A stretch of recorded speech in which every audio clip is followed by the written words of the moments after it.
उच्चार. आर्य लोक त्यांची हिंदुस्थानावरील स्वारी व त्यांनी दास व दस्यू यांच्यावर लादलेली गुलामगिरी याबद्दल आतापर्यंत माहिती दिली. आर्य लोकांच्या बाजूला प्रामुख्य देऊन ही माहिती दिलेली आहे. दास व दस्यू यांच्या बाजूला प्राधान्य देऊन वरील मुद्द्यासंबंधी विचार करणे इष्ट आहे. दास व दस्यू ही नावे कोणत्या अर्थाने वपरलेली आहेत? ती नावे वंशवाचक अर्थाने वापरलेली आहेत काय? दास व दस्यू हे शब्द वंशवाचक अर्थाने वापरलेले आहेत असे ज्यांचे मत आहे ते पुढील गोष्टींवर भर देतात. मृध्रवाक आणि अनस हे दोन शब्द दस्यूंची विशेषणे म्हणून ऋग्वेदात वापरलेले आहेत. 2. दास हे कृष्णवर्णाचे आहेत असे ऋग्वेदात आलेले दासांचे वर्णन. मृध्रवाक हा शब्द ऋग्वेदात 4 ठिकाणी वापरलेला आहे. ती ठिकाणे खालीलप्रमाणे: 1. 174, 2. 2. 5, 32, 8. 3. 7, 6, 3. 4, 7, 18, 3. मृध्रवाक या विशेषणाचा अर्थ रांगडी भाषा बोलणारा असा आहे. रांगडी भाषा ही वंशभिन्नता दाखविणारी खूण धरता येईल काय? रांगडी भाषा वंशभिन्नता प्रस्थापित करते असे मानणे म्हणजे शुद्ध पोरखेळ होय. अनस हा शब्द ऋग्वेदात 5, 29, 10 वापरलेला आहे. या शब्दाचे चित्र या शब्दांचे भिन्न अर्थ करणारे 2 पंथ आहेत. एक पंथ मॅक्स मुल्लरचा, दुसरा सायनाचार्यांचा. प्राध्यापक मॅक्स मुल्लरच्या मते अनस याचा अर्थ नाक नसलेला किंवा चपटे नाक असलेला माणूस असा होतो. आर्यवंश व दासवंश हे परस्परांपासून भिन्न होते. या सिद्धांताला पुरावा म्हणून अनस हा शब्द व त्याचा वरील अर्थ पुढे मांडण्यात येतात. सायनाचार्यांच्या मते अनस म्हणजे बिनतोंडाचा म्हणजे चांगली बोली न बोलणारा.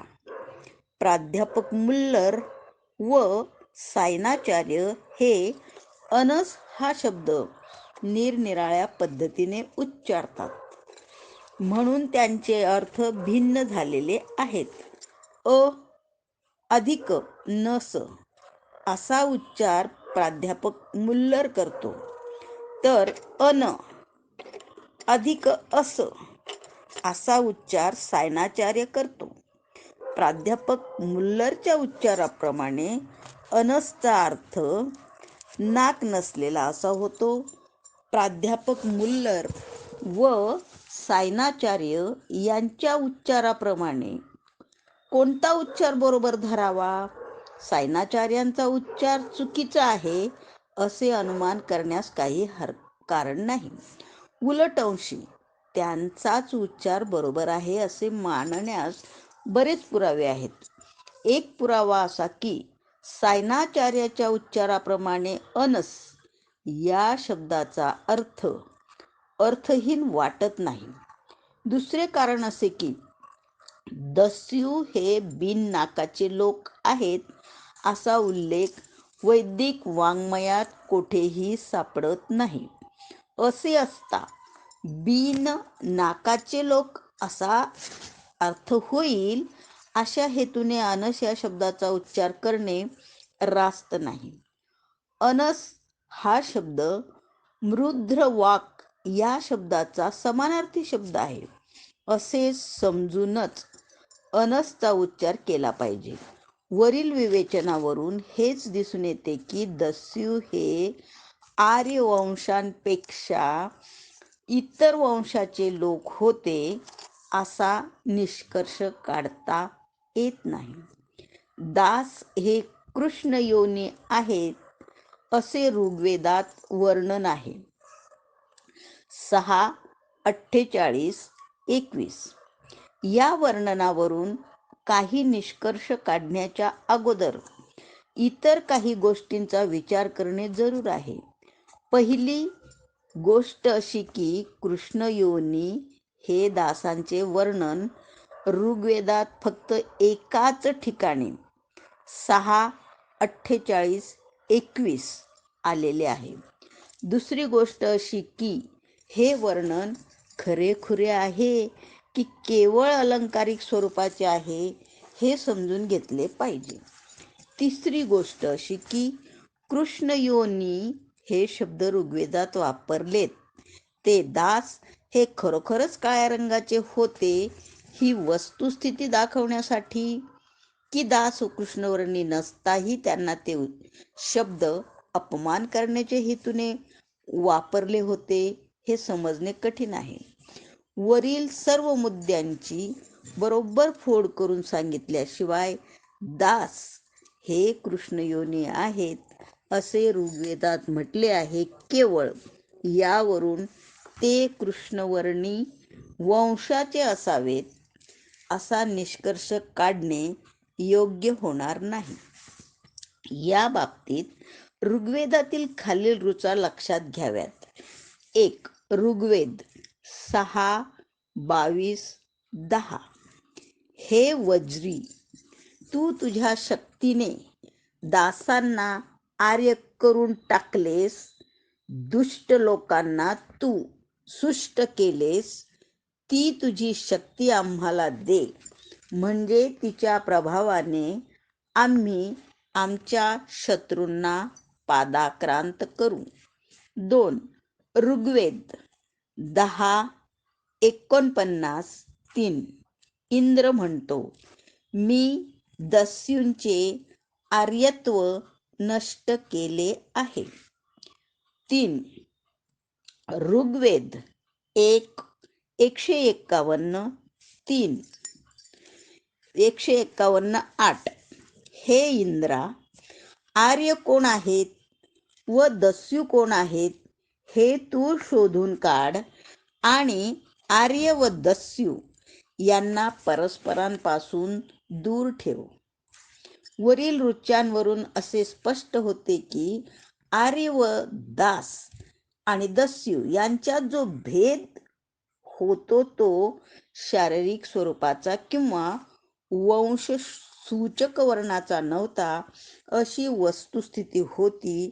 म्हणून दास व दस्यू यांना आर्य होता येत असे ही वस्तुस्थिती लक्षात घेतली तर आर्य व दास यांना परस्परांपासून दूर ठेवण्याचे काम इंद्राला दिले होते त्याचे औचित्य कळून येते. 5. युरोपियन ग्रंथकारांच्या आर्यवंशाबद्दल जो सिद्धांत आहे त्याचे विवेचन वरील भागात केलेले आहे. त्यावरून असे दिसून येईल की हा सिद्धांत सर्व बाजूंनी लंगडा पडतो. एखादा सिद्धांत मांडावयाचा तर त्याबद्दल युरोपियन ग्रंथकार किती कसोशीने संशोधन करतात व संशोधित मुद्द्यांचे पृथक्करण किती बारकाईने करतात हे मशहूर आहे. असे असताही आर्यवंशाबद्दल त्यांनी जो सिद्धांत मांडलेला आहे तो सर्व बाजूंनी लंगडा कसा ठरला याचे कोणालाही आश्चर्य वाटेल. हा सिद्धांत सर्व बाजूंनी चुकीचा का ठरला याबद्दलची महत्त्वाची कारणे देणे जरूर आहे. या सिद्धांताची जो कोणी बारकाईने तपासणी करील त्याला दिसून येईल की हा सिद्धांत मुळातच 2 रोगांनी पछाडलेला आहे. काही गोष्टी गृहीत धरावयाच्या व त्या गृहीत गोष्टीवरून काही अनुमाने काढावयाची अशा रीतीने त्या सिद्धांताची उभारणी केलेली आहे. अशा तऱ्हेची उभारणी हा त्या सिद्धांताचा पहिला रोग होय. वरील सांगितलेल्या रीतीने या सिद्धांतांची उभारणी केलेली असल्यामुळे ती उभारणी शास्त्रीय पद्धतीने केलेल्या संशोधनाच्या कसोटीस लागत नाही. हा त्या सिद्धांताचा दुसरा रोग होय. सत्य गोष्टीची रचना करून त्या रचनेतून त्या सिद्धांताची उत्क्रांती होऊ दिलेली नाही. उलट अंशी सिद्धांताचे स्वरूप अगोदर आखण्यात आले व त्यानंतर ते स्वरूप सिद्ध करण्यासाठी सत्य गोष्टीची निवड करण्यात आली. युरोपियन ग्रंथकारांचा आर्यवंशाबद्दलचा सिद्धांत म्हणजे केवळ एक गृहीत गोष्ट आहे. यापेक्षा त्याला जास्त महत्त्व देता येत नाही. डॉक्टर बॉप यांनी तुलनात्मक व्याकरण या नावाचे एक युगप्रवर्तक पुस्तक लिहून 1835 साली प्रसिद्ध केले. आपल्या भाषाविषयक गाढ अभ्यासानंतर डॉक्टर बॉप यांनी जे एक भाषाविषयक अनुमान काढले ते त्यांनी या पुस्तकात ग्रथित केलेले आहे. युरोपियन ग्रंथकाराचा आर्यवंशाबद्दलचा सिद्धांत डॉक्टर बॉप यांच्या वरील अनुमानावर आधारलेला आहे. युरोप खंडात बोलल्या जाणाऱ्या भाषांपैकी बऱ्याचशा भाषा आणि आशिया खंडात बोलल्या जाणाऱ्या भाषांपैकी काही भाषा यांचे मूळ स्थान कोणत्या तरी एका जुन्या भाषेत असले पाहिजे, असे अनुमान डॉक्टर बॉप यांनी आपल्या पुस्तकात मांडलेले होते. डॉक्टर बॉप यांचे अनुमान ज्या युरोपियन व आशियन भाषांना लागू पडते त्या भाषांना हिंदी, जर्मन भाषा असे नाव दिलेले आहे. सांघिक दृष्टीने त्या भाषांना आर्यन भाषा असेच संबोधण्यात येते, कारण वैदिक भाषा म्हणजे आर्यांची भाषा आणि आर्य लोक म्हणजे हिंदी जर्मन लोकांचा मूळचा वंश असा सर्वसाधारणपणे समज दृढ झालेला आहे. हा समज युरोपियन ग्रंथकारांच्या सिद्धांताचे प्रमुख अंग होऊन बसलेला आहे. आर्यवंश अस्तित्वात होता व त्या वंशात ऐक्यभाव जाज्वल्य होता, असे दोन निष्कर्ष सदर सर्वसाधारण समाजापासून काढण्यात आलेले आहेत. जर एका मूळच्या भाषेपासून इतर भाषा उत्पन्न झाल्या असे मानण्यात येते तर त्या भाषा बोलणारे लोकही एकाच वंशापासून उत्पन्न झाले असावेत, कारण तो वंश मूळची भाषा बोलत असला पाहिजे आणि ज्या अर्थी मूळची भाषा बोलणारे लोक आर्यवंशाचे होते त्या अर्थी इतर भाषा बोलणारे लोकही आर्यवंशाचेच ठरतात. यावरून असे ठरते की आर्यवंशाचे अस्तित्व शोधून काढलेले आहे ते केवळ अनुमान धपक्याने भरीव पुराव्यावरून नव्हे. या अनुमानावरून दुसरे अनुमान असे काढण्यात आलेले आहे की आर्यवंशातील लोकांचे मूळ स्थान एक असावे, कारण आर्यांचे वस्तीस्थान एकच होते. म्हणूनच मूळची भाषा व्यवहारात वापरता येत असावी असे मानण्यात येते. वरील विवेचनावरून असे दिसून येईल की आर्याचे मूळ स्थान हे एक अनुमान आहे व ते इतर अनुमानांच्या आधाराने उभारलेले आहे. आर्यांनी हिंदुस्थानवर स्वारी केली हे युरोपियन ग्रंथकारांच्या सिद्धांताचे एक अंग आहे. ते अंग सुद्धा भरपूर पुराव्यावरून अस्तित्वात आणविलेले नाही. पुराव्याच्या अभावी ते अंग एक कल्पित भाग वाटतो. हिंदी जर्मन लोक हे मूळच्या आर्यवंशाचे शुद्ध रक्ताचे वंशज होते, असे एक अनुमान युरोपियन ग्रंथकाराचे आहे. या अनुमानाला पुष्टी देण्यासाठी हिंदुस्थानावरील आर्यांची स्वारी कल्पनेने निर्माण करणे जरूर पडले, कारण स्वारी करून आर्यांनी दास व दस्यू यांना गुलाम केले व आपल्या आर्यवंशाची रक्तशुद्धी अबाधित ठेवली असे त्यांना पटवून द्यावयाचे होते. आर्यांचे मूळ स्थान युरोपमध्ये कोठेतरी आहे असे प्रथम अनुमान काढण्यात आले होते. ही सर्व अनुमाने लक्षात घेतल्यानंतर असा प्रश्न उपस्थित होतो की आर्य भाषा हिंदुस्थानात कशी आली असावी? आर्य लोक हिंदुस्थानात दुसरीकडून येऊन राहिले असे सांगून वरील प्रश्नाचे उत्तर देता येते. आर्यांनी हिंदुस्थानवर स्वारी केली ही कल्पना निर्माण करणे युरोपियन ग्रंथकारांना कसे जरूर पडले हे वरील विवेचनावरून दिसून येईल. युरोपियन ग्रंथकारांचे तिसरे अनुमान असे आहे की आर्य लोक इतर वंशातील लोकांपेक्षा श्रेष्ठ दर्जाचे होते. आर्य लोक म्हणजे युरोपात जन्मलेले लोक व ते आशियातील लोकांपेक्षा श्रेष्ठ दर्जाचे आहेत असे भासविणे युरोपियन ग्रंथकारांना जरूर पडेल. युरोपियन आर्य आशियातील लोकांपेक्षा श्रेष्ठ कसे हे दाखवायचे तर पहिल्यांनी दुसऱ्यांना लढाई जिंकले हे दाखवणे इष्ट वाटले. म्हणूनच आर्यांनी हिंदुस्थानवर स्वारी केली व तेथील दास व दस्यू यांना त्यांनी जिंकून गुलाम केले ही कल्पना निर्माण करावी लागली. युरोपियन ग्रंथकारांचे चौथे अनुमान असे आहे की युरोपियन लोक हे अत्यंत गोरे असल्यामुळे काळ्या वर्णाच्या लोकांबद्दल त्यांना तिटकारा होता. आर्य हे युरोपियन होते असे गृहीत धरल्यानंतर त्यांना काळ्या वर्णाबद्दल तिरस्कार होता हे ओघानेच येते. हिंदुस्थानात जे आर्य आले त्यांना काळ्या वर्णाचा तिरस्कार वाटत होता हे आपल्या सिद्धांतात युरोपियन ग्रंथकारांनी दाखविलेले आहे. हिंदी आर्य हिंदुस्थानात येऊन स्थायिक झाल्यानंतर त्यांनी चातुर्वर्ण्याची उभारणी वर्ण म्हणजे रंग या भावनेवर केली आहे अशी युरोपियन ग्रंथकारांची समजूत आहे.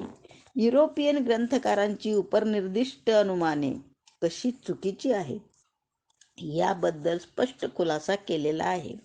शारीरिक दृष्टीने आर्यवंशाची पाहणी करावयाची व भाषाविषयक दृष्टीने आर्यवंशाची पाहणी करावयाची या दोन गोष्टी भिन्न आहेत.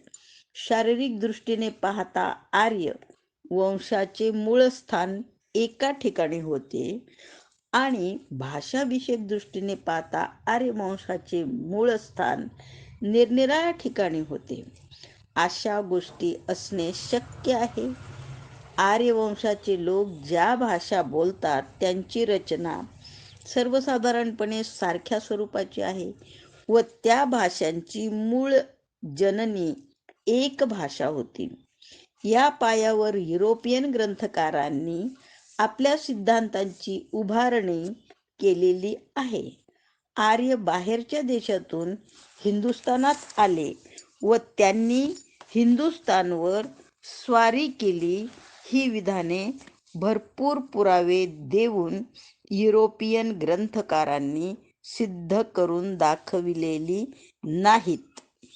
दास व दस्यू हे हिंदुस्थानातील रानटी लोक होते हे युरोपियन ग्रंथकारांचे जे म्हणणे आहे ते सपशेल खोटे आहे. वर्णभेदाने पछाडल्यामुळेच आर्यांनी चातुर्वर्ण्य निर्माण केले हे युरोपियन ग्रंथकारांचे विधान तर धादांत खोटे आहे. वर्णभेदामुळेच वर्गभेद करण्यात आले असे मानले तर चातुर्वर्ण्यात जे 4 वर्ग आहेत त्या 4ही वर्गांचे 4 निरनिराळे रंग असाव्यास पाहिजे होते. हे 4 रंग धारण करणारे 4 वर्ग कोणते व त्यांची चातुर्वर्ण्यात कशी गणना केली गेली याबद्दल कोणत्याही ग्रंथकाराने स्पष्ट खुलासा केलेला नाही. आर्य हे शुभ्र वर्णाचे व दास हे कृष्ण वर्णाचे आहेत असे गृहीत धरूनच युरोपियन ग्रंथकारांनी आपल्या सिद्धांताची उभारणी केलेली आहे. आर्यवंशाचे अस्तित्व सिद्ध करणारा सिद्धांत मांडणारे ग्रंथकार आपली बाजू सबळ करण्यासाठी इतके उतावीळ झालेले आहेत की आपण या बाबतीत कोणत्या घोडचुका करीत आहोत हे पाहण्याचेही त्यांना भान राहिलेले नाही. जी गोष्ट सिद्ध करावयाची आहे ती सिद्ध करण्यासाठीच त्यांनी त्या गोष्टीला पुष्टीदायक असे पुरावे वेदांमधून निवडून घेऊन त्यांचा उपयोग केलेला आहे.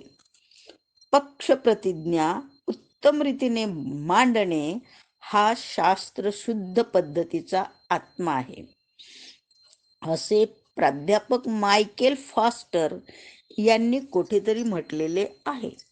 पक्षप्रतिज्ञा बरोबर मांडली नाही तर पुढील संशोधन योग्य रीतीने होणे शक्यच नाही. परंतु हेही तितकेच खरे आहे की जेथे एखादी पक्षप्रतिज्ञा सिद्ध करण्याची तीव्र इच्छा आहे तेथे पक्षप्रतिज्ञा शास्त्रशुद्ध पद्धतीला विषसमान होऊन बसते. याचे उत्तम उदाहरण आर्यवंशाबद्दल मांडलेला युरोपियन ग्रंथकारांचा सिद्धांत होय. आर्यवंशाबद्दल जो सिद्धांत मांडलेला आहे तो इतका खुळचट आहे की वास्तविक तो फार दिवसांपूर्वीच नष्ट व्हाव्यास पाहिजे होता. असे न होता सदर सिद्धांताची लोकांवर इतकी छाप पडलेली आहे की सांगता सोय नाही. याची 2 कारणे आहेत. या सिद्धांताला ब्राह्मण ग्रंथकारांनी उचलून धरले हे एक कारण.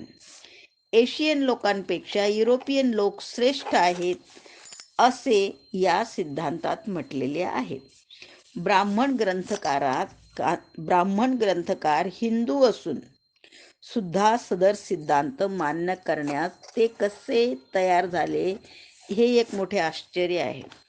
सदर सिद्धांत मान्य केल्यामुळे ब्राह्मण लोक युरोपियन लोकांपेक्षा कनिष्ठ आहेत अशी पर्यायाने ब्राह्मण ग्रंथकारांनी कबुली दिलेली आहे. सदर सिद्धांताला विरोध न करता ब्राह्मण ग्रंथकारांनी त्याला मोठ्या खुशीने उचलून धरले. याची कारणे उघड आहेत.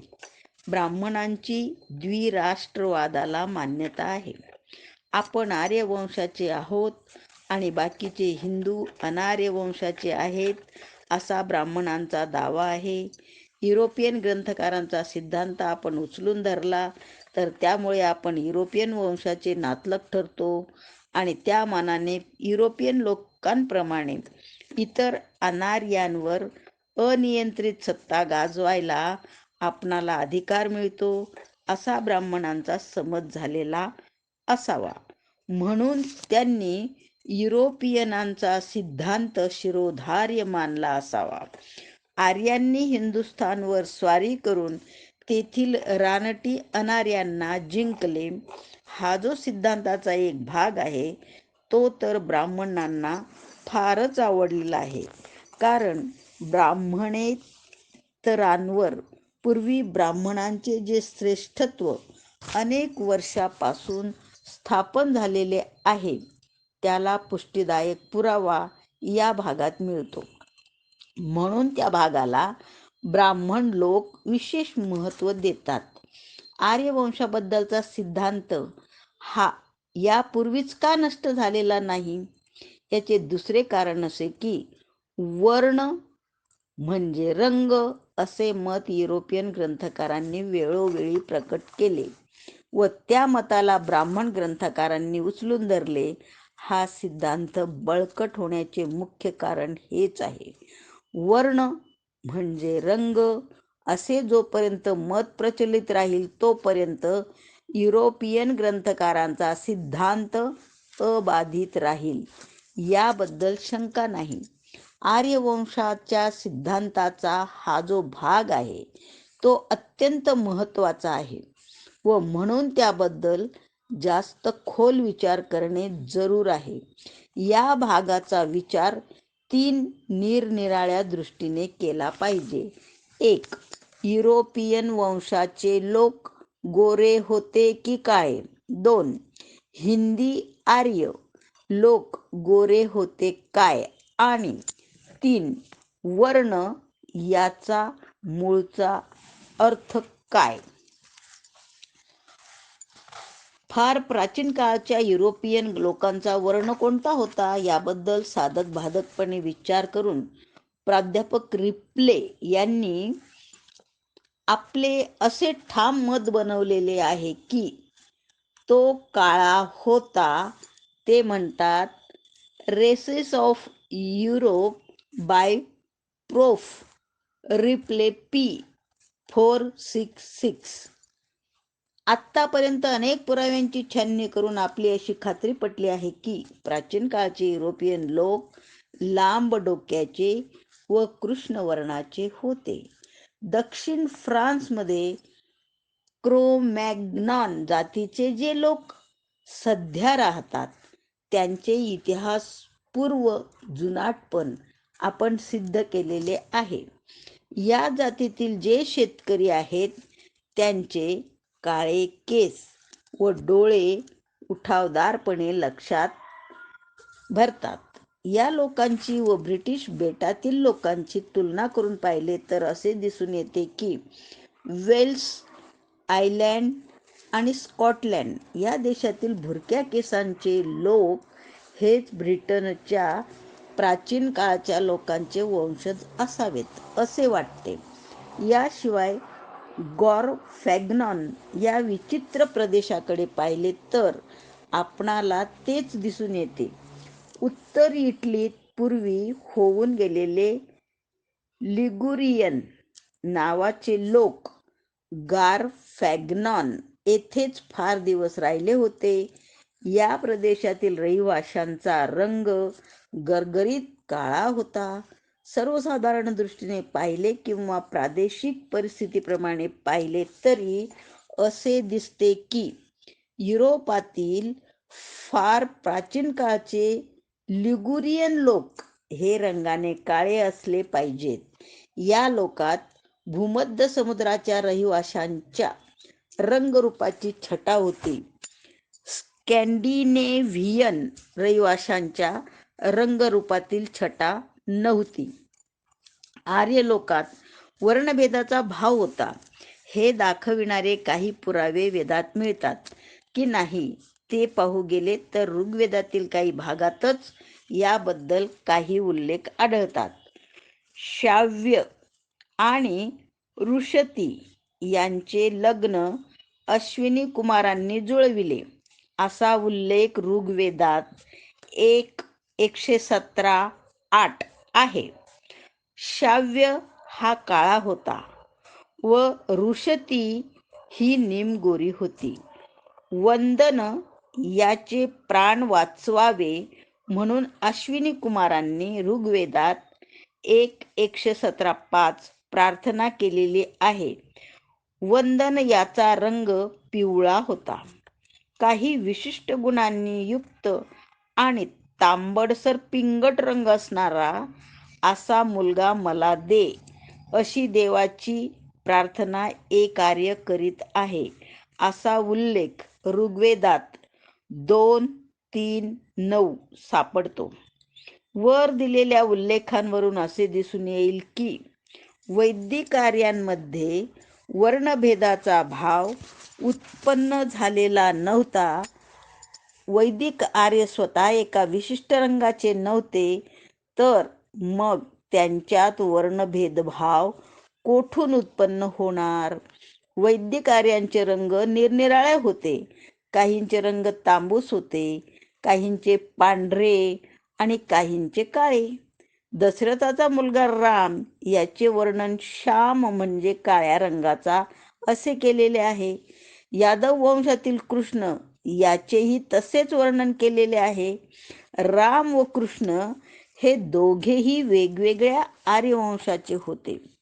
ऋग्वेदातील पुष्कळ ऋचा दीर्घ तमस ऋषीने रचलेल्या आहेत. त्याच्या नावावरून असे वाटते की तो काळा असावा व त्याच्या काळ्या रंगावरून त्याला दीर्घतमस हे नाव पडले असावे. कण्व ऋषी आर्य होता. त्याची कीर्ती दिंगत पसरलेली होती. ऋग्वेदात 10, 31, 11 त्याचे जे वर्णन आलेले आहे त्यावरून असे वाटते की तो रंगाने काळा असावा. आता शेवटचा मुद्दा, वर्ण याचा अर्थ काय होतो ते पाहूया. हा शब्द ऋग्वेदात कोणत्या अर्थाने वापरलेला आहे ते आपण प्रथम पाहू. वर्ण शब्द ऋग्वेदात 22 ठिकाणी वापरलेला आहे. त्यापैकी 17 ठिकाणी तो शब्द उषा, अग्नी, सोम इत्यादी देवतांना उद्देशून तेज, अंगे किंवा रंग या अर्थाने वापरलेला आहे. तो शब्द ऋग्वेदात देवतांना उद्देशून वापरलेला असल्यामुळे तो शब्द मनुष्य प्राण्याला उद्देशून वापरला तर त्याचा अर्थ काय होईल हे पडताळून पाहणे धोक्याचे आहे. मनुष्य प्राण्याला उद्देशून वर्ण हा शब्द ऋग्वेदात 4-5 ठिकाणी वापरलेला आहे. ती ठिकाणे खाली दिली आहेत. 1. ऋग्वेद 1, 104, 2. 2. ऋग्वेद 1, 179, 6. 3. ऋग्वेद 2, 12, 4. 4. ऋग्वेद 3, 34, 5. 5. ऋग्वेद 9, 71, 2. वर्ण हा शब्द शरीराचा रंग किंवा कांती ही दाखवण्याच्या हेतूने ऋग्वेदात वापरलेला आहे असे वरील संदर्भावरून दिसते काय? ऋग्वेदातील 3, 34, 5 ही ऋचा काहीशी संशयास्पद स्वरूपाची दिसते. शुक्ल वर्ण वाढविला गेला असे शब्द या ऋचेत आहेत. या शब्दाचे अर्थ दोन्ही तऱ्हेने करता येतील. आपले तेज दूर फेकून त्यामुळे पांढरा रंग वाढविण्यास इंद्राने उषेला भाग पाडले हा एक अर्थ होईल. किंवा